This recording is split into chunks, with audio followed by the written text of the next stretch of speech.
Assalamualaikum warahmatullahi wabarakatuh. Hai anak-anak hebat, apa kabar? Tetap semangat ya, kali ini Seram Ibu Tenri hadir lagi menyapa kalian sebagai salah satu media belajar berbahasa Indonesia.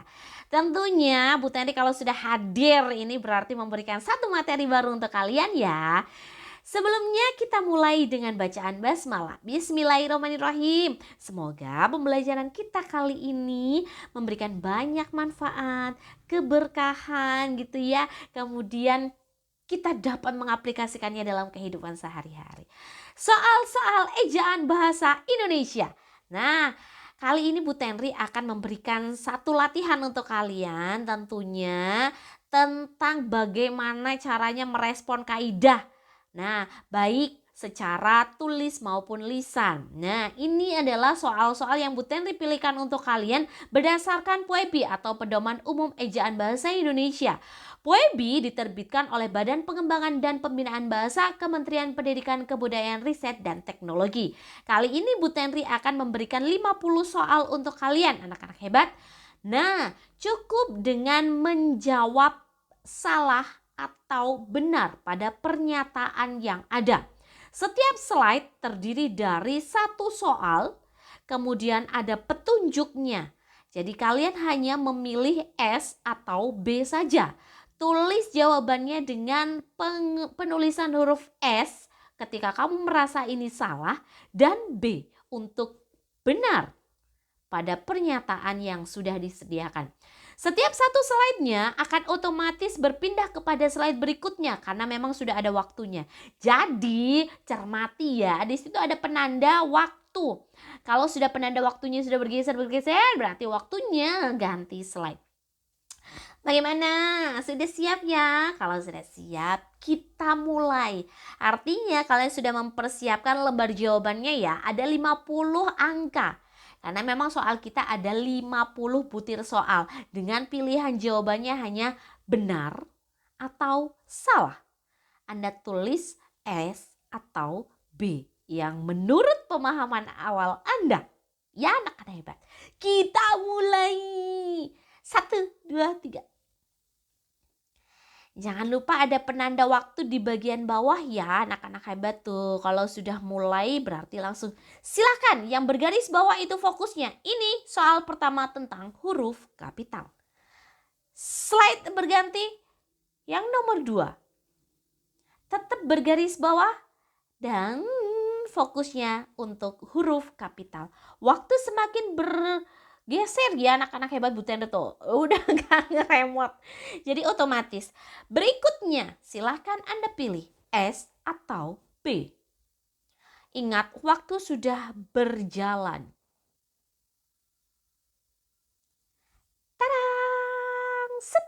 Nomor 4. Yang bergaris bawah itu yang menjadi fokus untuk kalian cermati. Yang perlu direspon kaidahnya. Apakah huruf kapital untuk gula Jawa? G kecil, J kapital. Berikutnya soal nomor 5. Konsentrasi. Ya memang seperti itu ya, harus konsentrasi. Ingat waktu yang ada di bawahnya.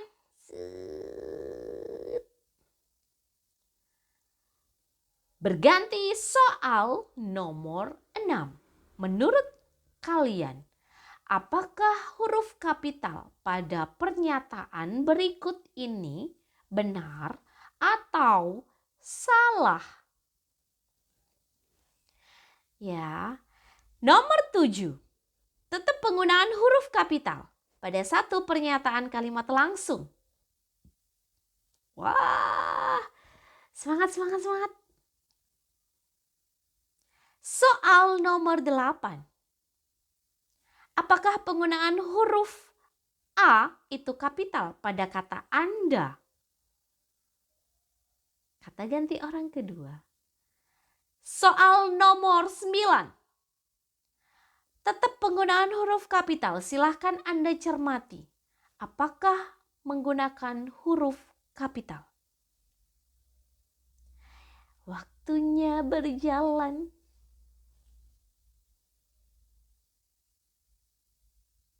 Sip.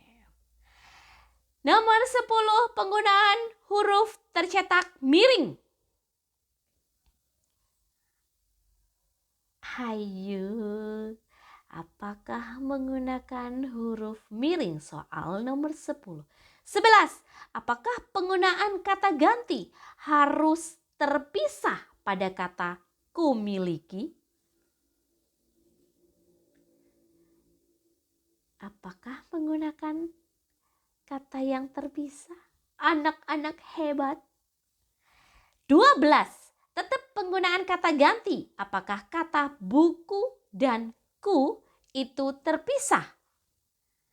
Menurut pemahaman awal Anda, kaidah kebahasaannya adalah 13. Kata kesampingkan. Kita fokus pada kata kesampingkan. Preposisi atau kata depan, apakah penulisan kesampingkan itu satu kata? Berikutnya, nomor 14, partikel, kata satu per satu. Apakah penulisannya seperti itu?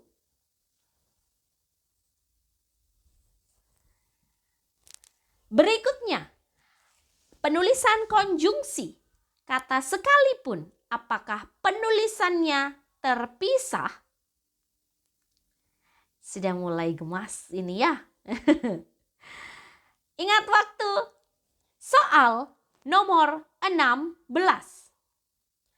Penggunaan tanda koma pada kalimat langsung ketika ujarannya berada di awal. Soal berikutnya, 17 masih tanda koma pada sebuah kalimat berita. Apakah tepat penggunaan koma setelah kata melainkan? Berikutnya, penggunaan tanda koma masih pada kalimat langsung, tetapi ujarannya terdiri dari dua. Ada dua kali petik. Berikutnya, 19, tanda titik pada penulisan alamat surat. Selanjutnya, siap-siap untuk soal nomor 20. Penggunaan tanda koma pada kalimat majemuk. Apakah seperti ini anak-anak hebat? Soal nomor 21.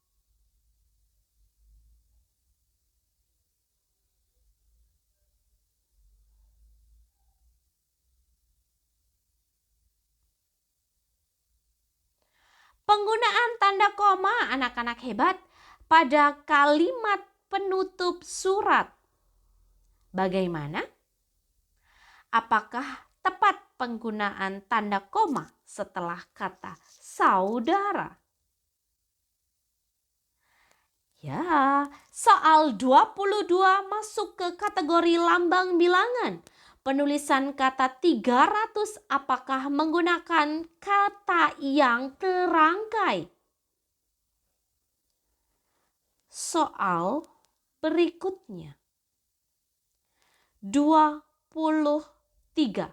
Penggunaan tanda koma pada penulisan daftar pustaka dan atau catatan kaki.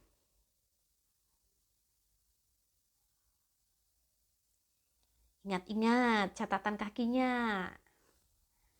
Soal berikutnya, persiapan soal nomor 24.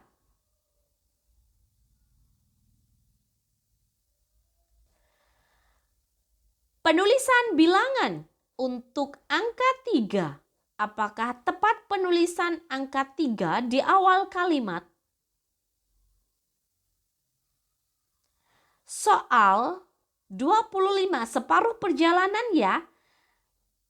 BI merasa kesulitan mengumpulkan pecahan uang 5 ribuan untuk lambang bilangan, angka dan huruf ketika disatukan menjadi satu. Apakah penulisannya seperti itu? Setengah perjalanan soal nomor 26, penulisan lambang bilangan pecahan. Apakah penulisannya benar seperti itu? Soal 27, lambang bilangan lagi, penulisan pecahan. Fokus kalau sudah ketemu sama angka. Berikutnya, soal nomor 28. Lagi-lagi tentang lambang bilangan. Penggunaan apakah masih menggunakan tanda hubung? Slide yang pendek, tanda hubung ya. Jadi ada huruf sama angka dijadikan satu. Apakah menggunakan itu? 29. Penulisan kata ulang untuk sayur mayur. Apakah menggunakan tanda hubung? Soal 30.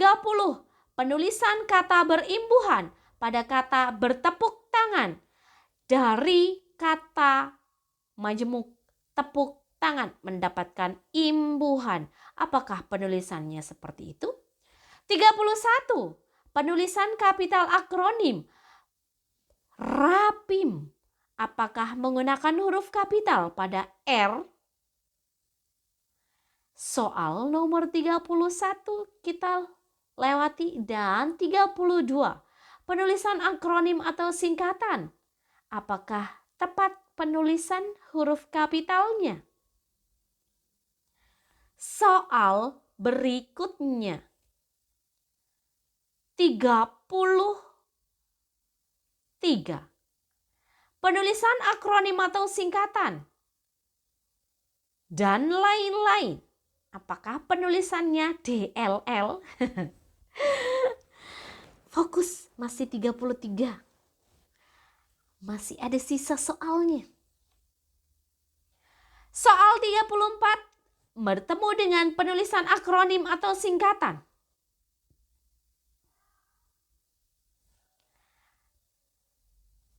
Ada waktu yang berjalan ya anak-anak hebat. Memang kalian harus terbiasa dengan soal. Berikutnya ada soal tentang penulisan lambang. Apakah 5 kg penulisannya tepat, yaitu 5 kg titik. 36. Penulisan akronim atau singkatan pada kata saudara menggunakan S, D, R, huruf kapital dan dibubuhi tanda titik. Harus siap ya. 37. Tanda hubung atau tanda pisah. Apakah tepat penulisan kata memphk-kan dengan tanda hubung atau tanda pisah? 38. Tanda hubung dan tanda pisah pada kata dismiss. Kata dari bahasa Indonesia mendapatkan kata berikutnya, yaitu bahasa asing. Bagaimana penulisannya? 39. Menggunakan tanda hubung atau tanda pisah 1 sampai 3. Apakah tanda hubung atau tanda pisah? 40. Tetap menggunakan kategori tanda hubung atau tanda pisah ya. Jakarta sampai Bandung. 41.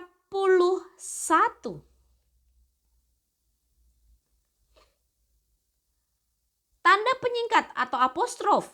Apakah tepat penulisan kata kan? Ada tanda petik satunya. Siap-siap soal nomor 42.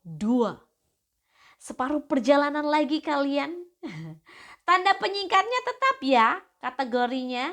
Dan ini menyingkat angka.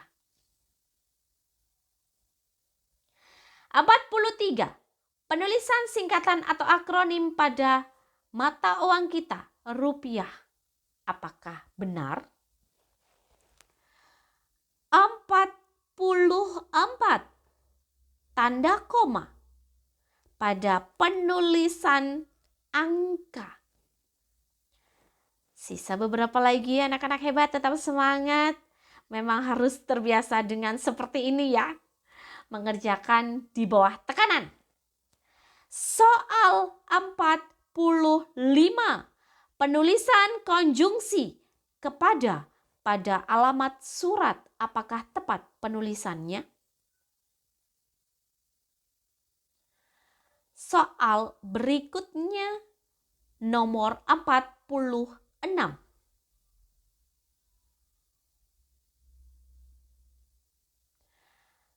Ada penulisan tanda titik 2.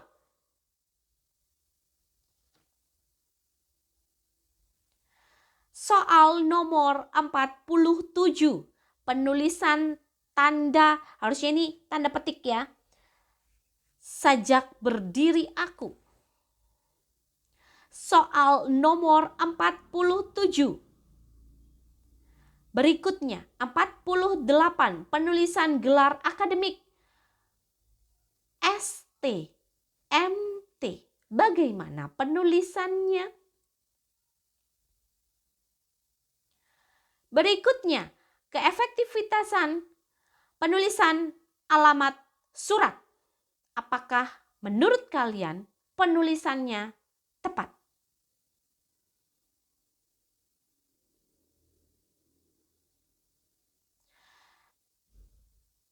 Terakhir, penulisan huruf kapital. Wah.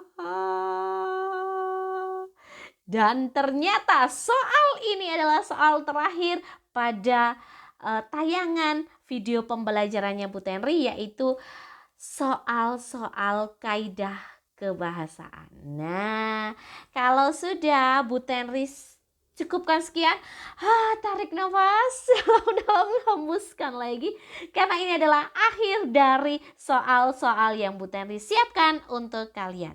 Bu Tenri pamit. Alhamdulillahirrabbilalamin. Wassalamualaikum warahmatullahi wabarakatuh.